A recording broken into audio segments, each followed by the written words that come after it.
요즘 숏폼, 릴스 이런 짧은 영상 보다 보면 시간 가는 줄 모르고 즐기게 되는데요. 그러다 보니까 기업들도 적극 활용하고 있고요. 개인들도 관심이 많습니다. 자, 오늘은 숏폼 활용에 대해 살펴보겠습니다. 히든 브레인 연구소의 송태민 소장님 나와주셨습니다. 어서 오십시오. 네, 안녕하세요.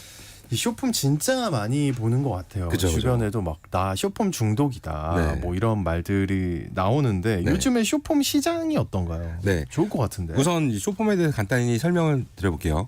뭐 가로형의 일반 영상은 뭐 롱폼 혹은 미드폼이라고 부르고 있고요.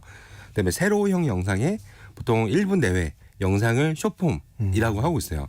그래서 아까 뭐 숏폼이나 릴스라고 하셨는데 그게 아니라 숏폼은 하나의 형태인 거고 릴스는 그냥 인스타그램에서 만든 짧은 영상의 이름, 유튜브는 쇼츠, 그다음에 틱톡 이런 식으로 이제 구분해서 서비스명이 있다라고 보시면 될 것 같아요. 조금씩 다르다. 네, 그 숏폼은 네. 짧은 영상류, 예, 종류다라고 보시면 될 것 같아요. 근데 이렇게 방금 얘기했던 유튜브나 인스타그램, 틱톡 이거 말고도 네이버에서도 클립이라는 게 있고요. 그다음에 블로그에서는 또 모먼트라는 게 있고요.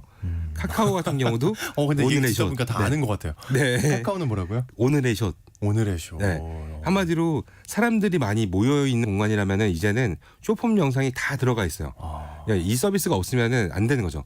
최근에 저한테 이제 컨설팅 받았던 한 이제 금융회사가 있는데 거기 자기 금융 앱에다가 숏폼을 넣겠다는 거예요. 그래서 우와 이거 참신하다. 왜 넣어요?라고 했더니 오히려 그쪽에서는 사람들이 앱을 오랫동안 썼으면 좋겠는 거예요. 그래서 금융 앱을요? 네, 그래서 금융 앱에 들어왔다가 숏폼에 빠져서 한번 누르기 시작하면 또 계속 넘기면서 보잖아요. 그렇죠. 재미가 네. 있으면. 그래서 네. 앱의 뭐 사용 시간이 굉장히 길어지겠죠. 근데 주 목적이 그 앱이 아닌데. 잠깐만요. 그래서 저는 이제 반대를 했거든요. 네. 근데 그만큼 되게 중요한 거는 사람들이 이런 숏폼에 굉장히 집중을 하고 있기 때문에 어느 앱이 됐던 이 기능만 들어가면은 좀 더 점유율이 올라간다라고도 얘기를 할 수 있을 것 같아요. 근데 되게 또 중요한 얘기가 또 있습니다. 방금 얘기했던 다양한 앱들이 있는데 한국 사람들이 가장 많이 쓰는 이런 동영상 SNS 뭐가 있을까요? 유튜브 아닐까요? 유튜브가 항상 1위라고 생각을 했겠죠. 예, 아니에요. 근데 지난달부터 바뀌었어요. 네, 한국에서는 설마 틱톡? 아니에요. 틱톡도 아니고 네. 인스타그램이 1위로 바뀌었습니다. 인스타그램. 네, 예. 최근에 이제 지난달 이제 22일 날 이제 정보통신정책위원회에서 보고서를 이제 세대별 SNS 이용 현황을 이제 발표를 했어요. 근데 거기서 1위가 이제 인스타그램이 나오게 된 거죠. 이제 절반 정도가 인스타그램을 쓰는 건데 어떻게 이렇게 됐을까라고 하면은 최근에 이제 연령대별로 예를 들어 틱톡 같은 경우는 10대에서 20대 중반까지 가장 많이 쓰고요. 그다음에 유튜브는 뭐 전 연령대가 될 것 같고 인스타그램 같은 경우는 20대에서 30대가 주로 많이 썼죠. 근데 갑자기 인스타그램이 1위를 하고 있다고 했잖아요. 네. 왜 그럴까 했더니 인스타그램에 있는 이 짧은 영상 릴스라는 게 이제 페이스북은 보통 40, 50대 이상이죠. 근데 거기에 릴스가 같이 기능이 들어갔어요. 즉 페이스북에서 릴스를 클릭하면은 인스타그램의 릴스랑 같은 영상을 보게 되는 거예요. 한마디로 이 릴스라는 거는 인스타그램의 20, 30대와 그다음에 페이스북의 40, 50대를 다 동시에 한마디로 점유를 할 수 있기 때문에 갑자기 1위를 하게 됐다라고도 보면 될 것 같아요. 그 두 기업이 같은 기업이잖아요. 네, 그죠. 메타라는 같은 기업이기 때문에. 네. 그 소장님도 영상 많이 찍어 올리시잖아요. 그죠? 그죠. 그 해외랑 국내는 인스타그램이라고 했고 맞나요? 네, 그렇게 맞습니다. 받아들여야 되는 거죠. 해외는 틱톡 아닌가요? 그 틱톡이면 좋겠는데 아니에요? 이면 좋겠는 건 아니죠. 무슨 말씀이세요? 아니 죄송해요. 네. 제가 잘못 말했어요.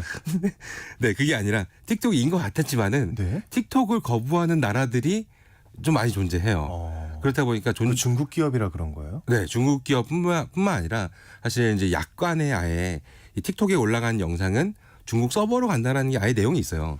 약관. 네, 예. 있다 보니까 뭐 불법적으로 가져가는 건 아니긴 한데 그 약관 자체가 약간 거북스러운 느낌은 그럴 있는 수 거죠. 있죠. 예. 네, 그렇다 보니까 이를 통해서 예를 들어서 뭐 인도 같은 경우도 인도가 사실 사용량이 가장 많은 나라 중에 하나예요. 유튜브도 현재 구독자 가장 많은 채널은 전부 다 인도거든요. 그만큼 이제 사용자가 제일 많은데 인도 같은 경우는 2020년 6월 30일 날 이미 틱톡 사용을 금지했었고요. 인도가요. 네. 예. 근데 사용을 2020년에. 네, 예. 이미 몇 년 됐죠. 근데 금지하기 전에도 다운로드가 4억이었어요. 그만큼 이제 엄청난 부분이 있었죠. 예. 근데 이것뿐만 아니라 뭐 방글라데시 같은 경우도 이미 이제 중국어를 포함한 앱들을 전부 다 사용을 금지시켰어요. 틱톡도 그렇고. 그다음에 아랍에미리트, 그다음에 인도네시아, 그다음에 이스라엘 이런 회사들도 전부 다 틱톡을 제한하면서 전 세계적으로 이제 못 쓰는 나라들이 점점 늘어나는 거죠. 근데 미국도 아직까지 사용할 수 있지만은 뭐 어떻게 될지 모르겠죠. 앞으로도. 그렇죠. 예. 그렇다 보니까 아주 강경하게 미국 정부는 못 쓰게 하려고 하는 것 같더라고요. 예. 근데 이제 이런 못 쓰게 하기 전에는 사용량을 보면 영국이나 미국 같은 경우는 틱톡이 사실 유튜브를 훨씬 더 앞질렀어요.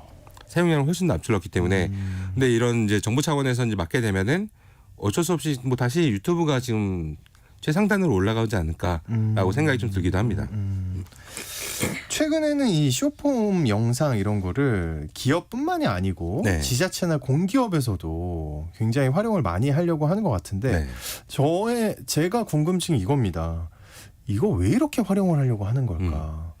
예. 일단은 당연히 첫 번째는 잘 돼서고 예. 근데 두 번째 이유는 아마 제작비 문제도 그래요. 이런 뺄수 얘기를 없지 듣고 않을까. 싶었어요. 제작비. 네. 예. 물론 이제 방송의 제작비보다는 유튜브가 좀 더 낮긴 하겠지만 그래도 보통 아까 얘기했던 가로형, 롱폼이나 미드폼의 영상 같은 경우는 아무래도 돈이 많이 들 수밖에 없어요. 특히나 촬영, 편집, 그다음에 출연자의 출연 비용 등이 있을 텐데 이런 비용에서 긴 영상보다는 짧은 영상이 훨씬 더 적게 싸겠죠. 들어가겠죠. 예. 근데 이거를 다른 식으로 얘기하면은 저와 같이 이제 유튜브라든지 릴스를 하는 사람이라면은 외부 광고를 받겠죠.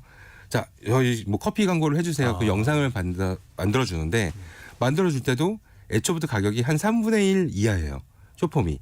그렇다 보니까 클라이언트 측 한마디로 이런 공기업이나 이런 지자체나 이런 데서도 외부에다가 광고를 자기네들이 직접 만드는 경우도 있겠지만은 대부분 맡기겠죠. 그러면 예산이 3분의 1 이하로 훨씬 더 줄기 때문에 근데 반응은 더 좋다라는 부분이 있다 보니까 자연스럽게 더 가는 게 아닌가라는 생각이 듭니다. 한마디로 가격은 싸고 그렇죠? 효과는 좋고. 활용도는 좋고 네. 이건 무조건 해야겠네요. 네, 맞습니다. 진짜. 예. 그 충주맨 같은 네. 저 같은 SNS 무지랭이도 잘 네, 모르는 네, 사람도 알 정도인데 이 성공을 했잖아요. 쇼폼 그죠? 콘텐츠로. 이 요인이 어떤 거라고 생각하세요? 일단은 많은 사람들이 이런 뭐 SNS를 터뜨린다. 네, 성공적으로 만들 때 성공적으로 대박을 사람들이 터뜨릴 때. 대박을 터뜨릴 때는 항상 저한테 물어보는 게 있어요. 알고리즘이 어떻게 되냐? 알고리즘. 네, 라고 하는데 사실은 그러니까 이게 알고리즘이라는 게 이런 거죠. 네. 터지는 어떤 경로, 네. 인기를 확 끄는 언제 경로. 올리고 어떻게 올리면은 더 잘 되는지 그게 있어요. 있긴 했는데 네. 사실 저는 이거보다 훨씬 더 중요한 게 컨텐츠 기획이거든요. 그래서 이 충주맨 같은 이런 유튜브 같은 경우도 사실 굉장히 기발하고 웃긴 그다음에 짧고 현재 어떤 게 트렌드인지 바로 딱 알 수 있는 것들을 이제 가져다가 영상을 만들다 보니까 훨씬 더 잘 된다라고 보는 거예요. 내용이 중요하다. 네, 내용이 훨씬 더 중요하다. 그거를 인터넷 같은 경우는 이런 트렌드에 굉장히 민감하기 때문에 뭐 열흘 전에 인기 있던 걸 지금 만든다 이런 게 안 되죠. 네, 당장이나 하루 이틀 정도에 이거를 봐야 되는데 제가 여기서 꿀팁 하나 또 드리면은 예. 트렌드가 현재 약간 아쉽지만은 온라인 상에서 트렌드는 현재 틱톡이 많이 이끌고 있어요. 특히 음악 같은 경우도 현재 어떤 게 음악이 가장 인기 있냐라는 것도 지표가 대부분 틱톡에서 먼저 시작이 돼요. 그 다음에 인스타그램은 하루 이틀 뒤에 인기를 실감할 수 있습니다. 즉 틱톡에서 먼저 이게 뜬다. 하루 이틀 뒤 되면은 릴스에서 올라와요, 다시 올라오고 있어요. 네. 그다음 한 일주일 뒤가 지나면은 유튜브에서 뜨고 있어요. 그만큼 트렌드 자체가 틱톡이 훨씬 더 빠른 거고 유튜브가 약간 늦는 이런 모양새를 볼 수가 있다라고도 얘기를 할 수 있습니다. 근데 이제 우리 방송을 듣는 분들 중에 이제 기업이나 정부 쪽에서 이런 거 관심 있어 하는 분들 입장이 있을 건데 네. 그분들 같은 경우 이런 생각을 하실 거예요. 지금 말씀 들어보면 막 하루 뭐 일주일 막 이러잖아요. 네. 근데 이분들은 어떤 걸 기획해서 결제받고 이러려면 네, 맞아요. 최소 몇 주 걸리거나 빠르면 뭐 빨라도 며칠인데 그죠. 이게 참 어렵지 않을까요? 그런 네. 쪽의 입장에서는. 아까 얘기하셨던 충주맨 같은 경우도 위에다가 허락을 받지 않고서 그냥 기획을 해서 바로 촬영해서 올릴 수 있다라는 권한을 받았다고 했거든요. 그만큼 이제 이유가 굉장히 있었네요. 트렌디한 거를 빨리 받아들이고 만들려면은 이 결제 프로세스를 좀 많이 줄이는 게 또 중요할 것 같다라고 생각이 들기도 합니다. 그렇군요. 그러면은 정부나 기업 차원에서는 네. 결제를 줄여주는 게 네, 야, 이거 굉장히 어려울 것 같은데요. 네 맞습니다. 네, 그 쇼폼 콘텐츠를 통해서 하여튼 이 쇼폼을 MZ 세대가 제일 좋아한다는 거 아닙니까? 네 맞아요. 좀 MZ 세대랑 효과적으로 소통하려면 어떤 방법이 좀 필요할까요? 네, 조금 전에 얘기하긴 했었는데 현재 유행하는 이 밈이라든지 혹은 뭐 트렌드 같은 거를 최대한 뭐 패러디를 하던 그다음에 이거를 그대로 이제 입혀가지고 컨텐츠로 만드는 게 되게 중요한 것 같아요. 이제 세상이 약간 바뀐 게 완전 새로운 걸 내가 기획해서 만들어야지 라는 것보다는 사람들이 많이 좋아하는 게 무엇이고 그거를 같이 포용하자라는 부분이 훨씬 더 중요하거든요. 같이 놀아야 된다. 네, 같이 놀자. 내가 어떤 걸 새롭게 만들어서 이끈다 이런 거보다는. 네, 물론 이끄는 것도 중요할 수는 있겠지만은 네. 그러니까 이끄는 것만 항상 생각했던 사람들은 다른 사람이 했던 거 패러디를 하거나 혹은 뭐 트렌드를 따라한다. 한마디로 이 따라한다라는 것 때문에 이 크리에이티브한 창의력을 감추려고 하거든요. 근데 그게 아니라 이런 뭐 따라하거나 패러디 같은 경우도 역시 하나의 컨텐츠 기획이고 이게 훨씬 더 또 새로운 걸 수도 있다라고 생각하는 게 훨씬 더 중요할 것 같아요. 네. 자, 이번에는 기업 말고 그 라디오를 듣고 계신 청취자분들도 개인 입장에서 네. 쇼폼 콘텐츠를 내가 좀 만들어 보고 싶다 네. 하면은 어떤 방법 추천해 줄 방법이 혹시 있을까요? 네. 우선 이제 이 얘기부터 들으면 좋을 것 같아요. 유튜브 같은 경우는 크리에이터라고 하는 영상 만드는 사람하고 이용자 보는 사람들이 별도로 존재를 해요. 네. 근데 틱톡이나 릴스 같은 경우는 이 창작자랑 크리에이터랑 그다음에 보는 사람 이용자가 같은 사람이에요. 즉 네. 이제 편하게 내가 딱 보다가 노래가 이게 뜨고 있고 춤이 뜨고 있어요. 그러면은 나도 춤춰서 올려야지라고 하는 게 크리에이터죠. 근데 유튜브 같은 경우는 이제 올리는 사람이 따로 있고 보는 사람이 따로 있는 거죠. 근데 틱톡이나 릴스는 올리는 사람이 보는 사람이기도 하고 보다가도 내가 찍어야지 자연스럽게 이어져요. 그러니까 어떻게 보면 찍기가 더 쉬워서 그런 건가요? 네, 훨씬 더 쉽기 때문에 접근하기가 쉬워지는 그냥 거죠. 휴대폰으로 그냥 탁 찍으면 되니까 네. 어차피. 그래서 자신의 성격을 이제 알아야 돼요. 이게 사람들이 관심 받고 이런 것도 좋아한다라고 하면 틱톡이나 릴스가 훨씬 더 접근하기 쉬운 거고 나는 전문적으로 뭔가 이제 영상을 만들어서 사람들한테 뭔가 정보든 재미든 이런 것들을 더 세밀하게 주고 싶다라고 하면은 현재는 유튜브가 더 맞다라고 근데 얘기할 말씀을 수 있어요. 듣다 보니까 제가 만약에 유튜브를 이제 시작하려고 하는 사람이에요.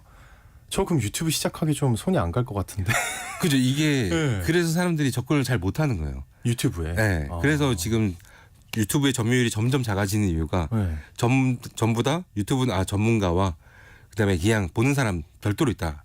마치 이제 방송국 같은 거죠. 방송국과 그냥 시청자가 있는 것 같은 느낌인 거지. 이게 하나로 합쳐지기에는 이미 좀 많이 벌어진 것 같다라고 생각이 들어요. 그래서 그러니까 네. 지금 한다면 당연히 쇼폼이나 네. 이런 쪽으로 특화를 시켜야겠다는 생각이 들 것 같거든요. 네.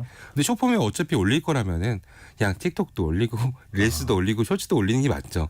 네. 근데 가장 현재로서는 이용자가 가장 많은 인스타그램 릴스를 사실 저는 추천하는 부분이 있습니다. 네. 앞으로 이 쇼폼 콘텐츠 소비 트렌드가 네. 좀 어떻게 변할 것으로 전망하세요? 이 쇼폼에도 네. 이제 커머스가 붙습니다. 즉 쇼핑이 붙어요. 그래서 그래요. 틱톡 요즘, 샵, 유튜브 쇼핑처럼 이런 샵이 붙기 때문에 앞으로는 내 브랜드를 살려가지고서 앞으로 물건을 어떻게 팔지 또 앞으로 좀 살펴보면 좋을 것 같습니다. 알겠습니다. 또 하나의 세상 IT 시간, 오늘은 쇼폼 시장과 활용에 대해서 얘기 들어봤습니다. 히든브레인 연구소의 송태민 소장과 함께했습니다. 오늘 말씀 고맙습니다. 감사합니다.